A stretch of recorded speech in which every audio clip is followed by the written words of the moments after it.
Assalamualaikum warahmatullahi wabarakatuh.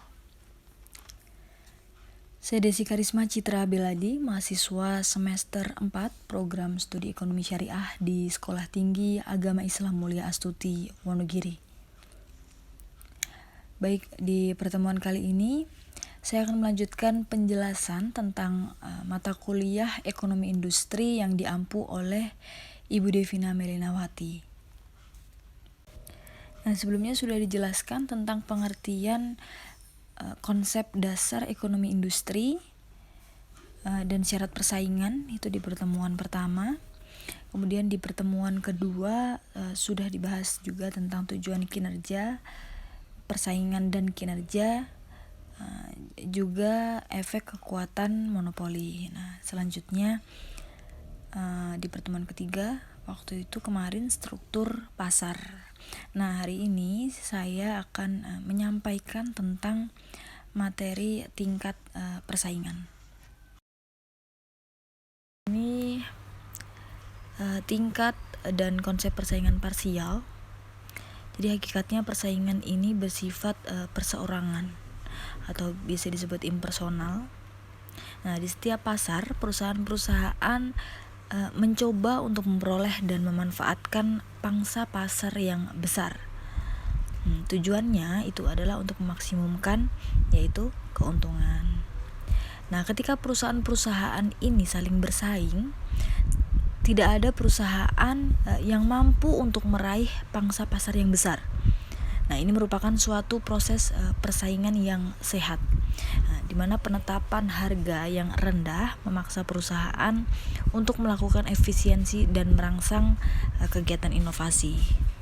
Nah, jadi bila ada satu atau beberapa perusahaan yang memperoleh pangsa pasar jauh lebih tinggi dari perusahaan lain, mereka akan memperoleh keuntungan lebih dengan menentukan harga di atas biaya sehingga harga menjadi lebih mahal. Nah, bekerjanya persaingan yang efektif berdasarkan struktur pasar tertentu itu akan menentukan tingkat persaingan. Nah, kategori persaingan pasar selain ditentukan oleh tingkat market power, biasanya didasarkan atas jenis produk dan jangkauan geografis. Nah, ini dalam teori mikroekonomi itu ada beberapa pasar berdasarkan tingkat persaingan yang diindikasikan oleh penguasaan pangsa pasar.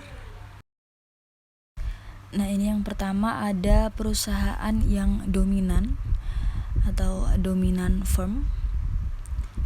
Nah, jadi contoh dari perusahaan ini adalah perusahaan seperti surat kabar lokal maupun nasional. Nah, kemudian yang kedua ada oligopoli. Nah, ini merupakan penggabungan 4 perusahaan terkemuka yang memiliki pangsa pasar sekitar 60-100%. Nah, kesepakatan di antara mereka ini untuk menetapkan harga yang relatif rendah. Nah, kemudian selanjutnya ini persaingan monopolistis. Nah, persaingan monopolistis ini banyak pesaing yang efektif, tapi tidak satupun yang memiliki pangsa pasar lebih dari 10%. Nah, contohnya seperti pedagang eceran, kemudian pedagang pakaian, seperti itu. Nah, kemudian ada indeks konsentrasi. Nah, ini gunanya adalah untuk mengetahui ciri-ciri struktur pasar. Oke, baik. Ini adalah tambahan materi yang kemarin Ibu Devina minta untuk melengkapi materi di bab ini. Jadi seperti kita ketahui konsepsi konsentrasi industri yaitu ada 2 pengelompokannya, yaitu konsentrasi industri atau konsentrasi pasar yang kemarin sudah dijelaskan sebelumnya oleh Mbak Eka. Nah, dan konsentrasi agregat. Nah, konsentrasi agregat mungkin dapat berpengaruh terhadap kondisi sistem politik dan pengambilan kebijakan industri di suatu negara. Nah, dalam hal ini konsentrasi agregat yang tinggi itu bisa menjadi semacam peringatan bahwa perusahaan-perusahaan terbesar memiliki kekuatan dan kesempatan potensial untuk mempengaruhi politisi dan pengambilan kebijakan terkait industri. Oke, baik.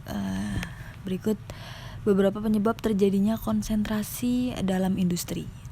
Ini ada beberapa faktor, ada 6. Yang pertama ada faktor efisiensi. Itu setiap perusahaan yang efisien itu akan dapat bersaing dan memperluas pasarnya. Nah, ini kemudian yang kedua ada skala ekonomi. Jadi semakin besar skala ekonomi suatu perusahaan dalam industri, itu akan semakin banyak biaya yang dapat dihemat dan perusahaan tersebut berkesempatan mendapatkan efisiensi yang tinggi. Nah, kemudian yang ketiga, adanya kebijaksanaan pemerintah yang memberikan fasilitas pada perusahaan tertentu. Nah, sedangkan perusahaan lain tidak mendapatkannya, terutama menyangkut perusahaan publik. Kemudian yang keempat ini ada bentuk dan jenis produk. Jadi barang-barang konsumsi yang tahan lama pada umumnya lebih terkonsentrasi dari barang-barang konsumsi yang tidak tahan lama. Oke, lanjut yang kelima, ini ada terjadinya merger di antara perusahaan yang menghasilkan produk yang sama atau dalam proses yang berkelanjutan. Nah, ini ada satu lagi, adanya kemajuan teknologi. Jadi kemajuan teknologi itu tidak selalu dikuasai secara merata oleh perusahaan-perusahaan yang ada dalam industri. Jadi sehingga perusahaan-perusahaan yang cepat menguasai teknologi ini akan semakin unggul. Oke, kemudian satu lagi tambahan materi, hambatan masuk.